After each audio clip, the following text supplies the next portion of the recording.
Welcome back to the Rami La Vie podcast. We'll talk about the Mets a little bit later, but I blame myself. The Yankees, it's on me.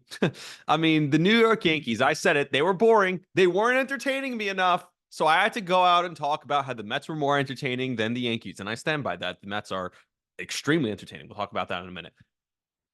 The New York Yankees said, "Oh, we're not entertaining enough for you? Well, let's remind you what life before Juan Soto was like. Juan Soto gets hurt, entertaining right there.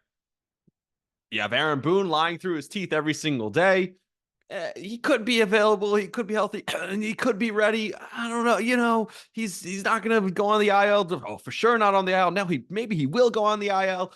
The same BS over and over again. The New York Yankees are back, entertaining as hell. They lose 2 games to the Dodgers without Juan Soto. The offense looks lifeless without him, where they score 0 runs in that entire game in game 1. And then obviously in 11 innings. And then, of course, last night, getting blown out 11-3. Aaron Judge hit 2 solo home runs, and that was the offense from the Yankees. And the lineup tonight is ridiculous. Trent Grisham batting 5th for the Yankees, as Anthony Rizzo has 1 hit so far in the month of June, as we're, 10 days into the month.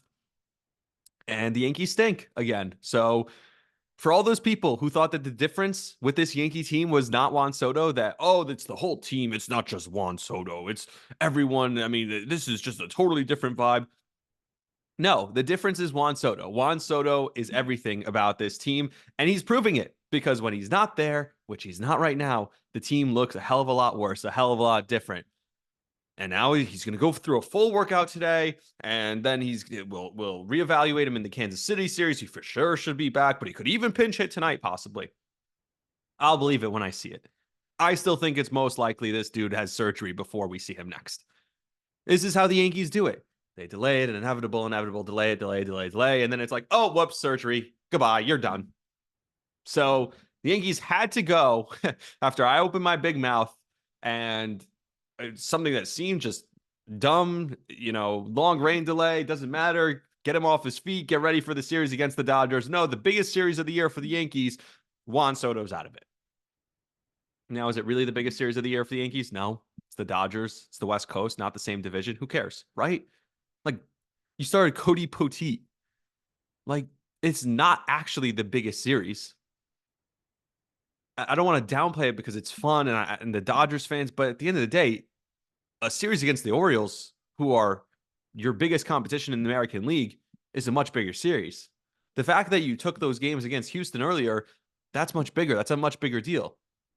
Even games against Texas or other strong American League teams are bigger deal, or anyone else in your division. If Tampa comes around, or Toronto, or Boston, those are bigger than this Dodgers series. It's just a fact. But optics-wise, this is a measuring stick game, a measuring stick series for the New York Yankees. And of course, Juan Soto was out of it. And the Yankees are now looking to salvage a series and hope to not get swept at home by the Dodgers on Sunday Night Baseball tonight without Juan Soto. So hopefully Aaron Judge doesn't have a couple more meaningless home runs, because they could use him. I know one was a game-tying home run, so give him that. And that shot on the, what was it, like the umpire cam? And that shot from Judge on that line drive home run to left, that was cool as hell. I'll give him that. That was awesome. But the 11-2 one was the Chris Paul meme. I saw that going around, like, to cut the lead, hits a huge home run to cut the lead to 11-3. Yeah, meaningless. Speaking of the Mets won their game in Philly, or in London against Philly today. They split the series, just a dramatic double play. And if you still think, if you're one of those people who trolled me on TikTok, who trolled me online, who said, the Mets play, how is this entertaining? This baseball isn't entertaining. You're wrong. The Mets are the most entertaining team in baseball. I never said they were the best. I never said they were even close to the best. I never said they were a good team.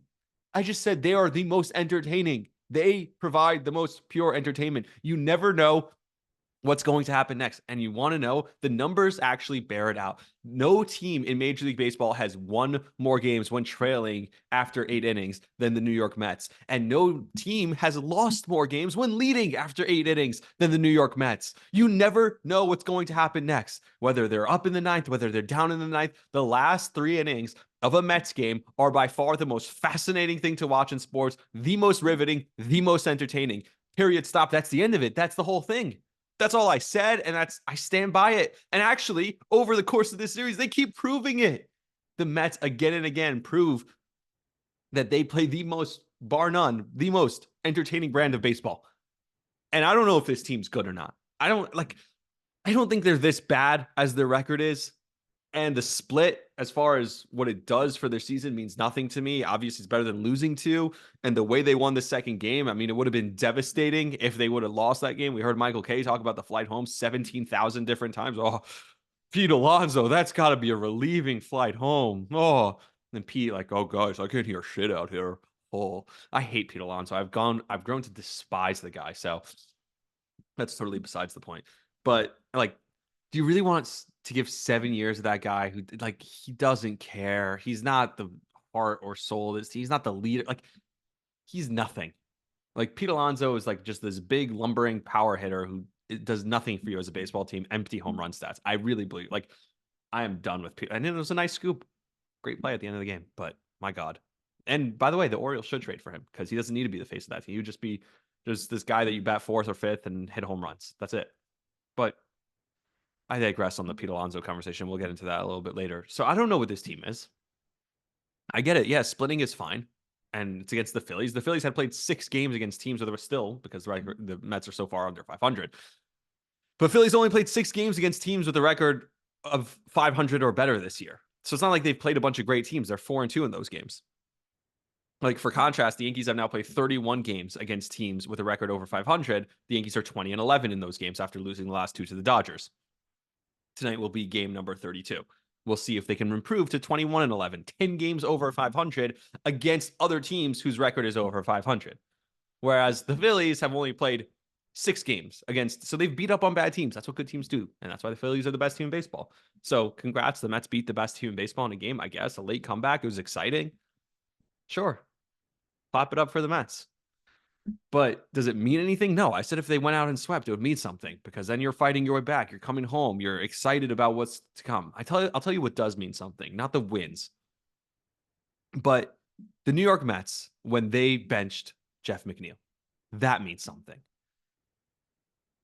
By benching Jeff McNeil, the New York Mets sent a message to their franchise, to their fan base, and to the players on that team. The New York Mets basically said, we're not dealing with this BS anymore. If you want to be bad, if you want to mope around, if you want to slam your helmet and slam your bat and only care about yourself and care about how your hair looks and care about your walk-up song and all those different things, you can do that, Jeff McNeil. You're not going to play. We don't care how much we're paying you. We don't care that you won a batting title 2 years ago. We don't care about any of that stuff. If you're going to be in it only for Jeff, you'll sit on the bench. And guess what? If you don't turn it around, you'll eventually get cut. The Mets, they won 3 games in Washington. He didn't see the field because they were winning. They lose a game against Philly. The offense looked pathetic. They had so many opportunities to score runs, and they kept leaving runners on base. I was like, all right, now let's go back to Jeff and bat him 7th in the lineup and see what happens. And guess what? He went 2 for 4. He had a nice day.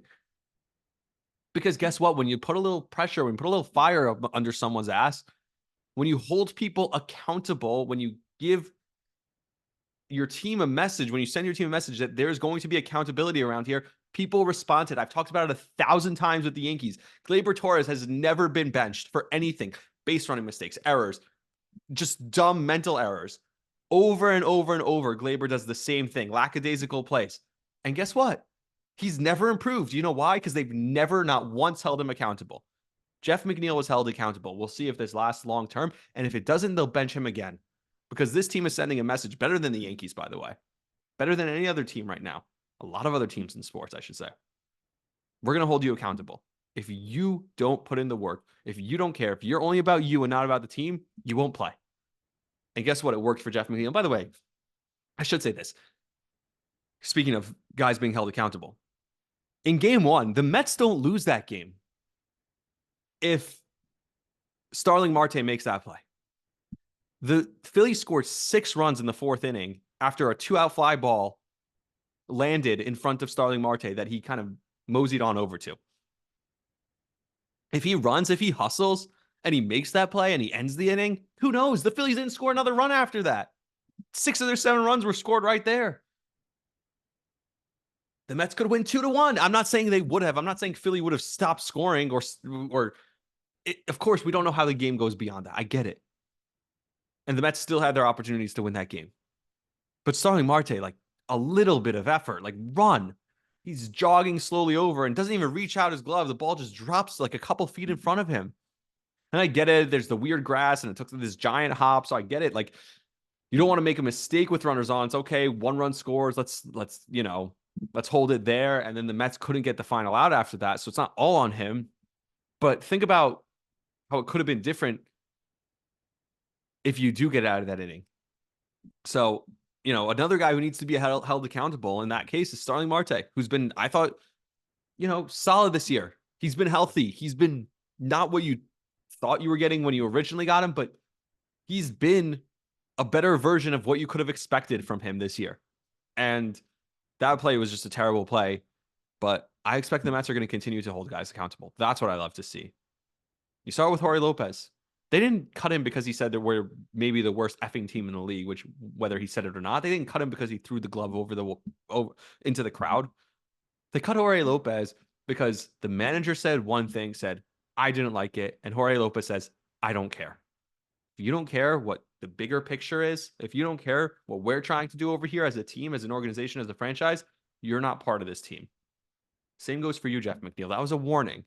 We didn't cut you. We just benched you.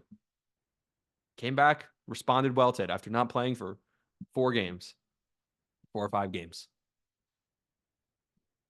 Let's see if it happens for the rest of the team and sending a message to everyone else. We're setting a precedent around here. And even if it doesn't work for this year, David Stearns, this ownership group, this management group, this manager, they're setting a culture around the New York Mets that will carry them beyond this season and will be a good culture for this team. That's what benching Jeff McNeil does. And I love it. And it's not because I'm an anti-Jeff McNeil. I am. But I love what it says. I love the message it sends to everyone. And I hope it turns McNeil's season around. I hope he becomes the player that he was a couple years ago. I really do. Speaking of weird things in sports, the New York Giants, it's official, Darren Waller is going to retire. And just one thing about Darren Waller. This is a guy who's dealt with alcohol problems, who's dealt with drug abuse problems. And he doesn't seem to be in the greatest place. I don't know how I can say this about someone else, but just from the videos he's putting out, the weird Instagram music videos he's putting out, he doesn't appear to be in the greatest spot, like mental health wise. And I just hope that him retiring, I hope the Giants aren't leaving him high and dry. I hope they have people who are around him that can help him and, make sure he's not going into a bad place. I don't know anything about him. I could be totally off on that. So I don't want to speak out of school or out of turn. I'm not sure what the phrase is, but it's just, I hope he's good. I think that's more important than the Giants and the bust that he was. You traded for him. It was worth taking a flyer on a guy who at times has been really successful in his career. So, you didn't lose a ton. It's not like the Giants are going anywhere this year anyway, in my opinion, at least. But I hope that he himself as a human, as a person, is doing okay. And I think that's what everyone should be, everyone's priority. I know as sports fans, sometimes we lose sight of that. That's fine. Now, the NBA Finals Game 2 is tonight, so let's talk about that real quick and what we saw in Game 1. I'll be back tomorrow. I'll recap whatever happens tonight with the Yankees and then Game 2 of the Finals tomorrow. And Luka Doncic, right off the bat, Luka is questionable for tonight. So that's the one thing. Luka is questionable for tonight. So we'll see how that goes. We'll see how that plays itself out. If he doesn't go, then it's likely going back to Dallas 2-0. And with all the days off in the series, hopefully he has time to come back and he'll be better. And the game's at home. 2-0 means nothing. Series doesn't start till a home team loses a game, right? We know that. Till a road team wins a game, whichever way you want to put it. So even going down 2-0 is not the worst thing in the world. And I told you, Luka, this series, Boston should win this series. But if Luka steals a couple of games, that's all you need. Steal a game here, steal a game there, maybe one big Kyrie game. One bad Boston game where they can't hit their threes, and now you're talking about a Game 7, even though it's in Boston and how good Boston has been as a home, you still have Luka Doncic on your side. You still have by far the best player in your series. I still like their odds. So again, it's going to take a lot to get it to a Game 7. Like I said, have a Luka game, a crazy Luka game, have a crazy Kyrie game, and then just have a game where Boston can't hit threes, which we've seen happen. I don't know. Those are 3 wins for Dallas right there. We haven't seen the Luka game yet. So one game telling me, oh, your take is so bad about Luka. It's one game. All right. The one thing that I will say from Game 1 is I haven't seen this version of Kristaps Porzingis, what he did in the first half of that game. since his first couple of years with the Knicks, since young rookie Porzingis. Look, the thing with Porzingis has always been his health. The thing with KP has always been whether he can stay healthy. When healthy, he's always performed, but it never felt like he was able to perform to this level since those initial injuries. When he first came into the league with the Knicks, this is the guy who he was. And then he was never the same after that, after all the injuries. As he was those first 2 seasons, the guy was never the same. In game one of the finals, Kristaps Porzingis was not just the same. He was every bit as good. He was the best version of him I've ever seen because it wasn't just catch and shoot threes. It was the getting the ball and that face-up action where he takes one dribble with a guy right on top of him and he's taking those pull-up middies with a guy literally smothered on him, smothering defense, contested shots off the dribble. Insane. Him going to the rim for ferocious dunks. The guy in transition having incredible blocks. This version of Kristaps Porzingis, I haven't seen this since you could go watch. There's a highlight package, like I think it's 2015, 2018 Porzingis highlights. His first few years on the Knicks. I haven't seen this version of KP since then. What we saw in game one, I don't believe that this could last for 7 games or for a whole series at all. But that is the Porzingis that Boston thought that if we don't need him all year, we can deal with the injuries. We could deal with him sitting out. I think they probably sat him out. They were extra cautious with him in the playoffs, sat him out more than he had to because they just said, okay, bring him in, use him when we need him. If we maintain him, if we just can keep him on reserve and then bring him out when we need him. And they needed him in game one. All of a sudden, he turned into an animal. He was a different guy in that series. Look, as much as it pains me to watch that because I loved Porzingis on the Knicks. I know it's a long time ago. I wanted them to sign him in free agency this past year, and I get it. He probably wouldn't fit the Tibbs just model with the injuries and not being able to play every day. I don't know how that would work. He definitely wouldn't be able to play 40 minutes a night or even 35 minutes a night. We know that, but I'm happy. At the same time, I've always rooted for Porzingis, other than maybe his first couple years in Dallas, but like we're so far removed from that. I'm happy to see what Porzingis has done now.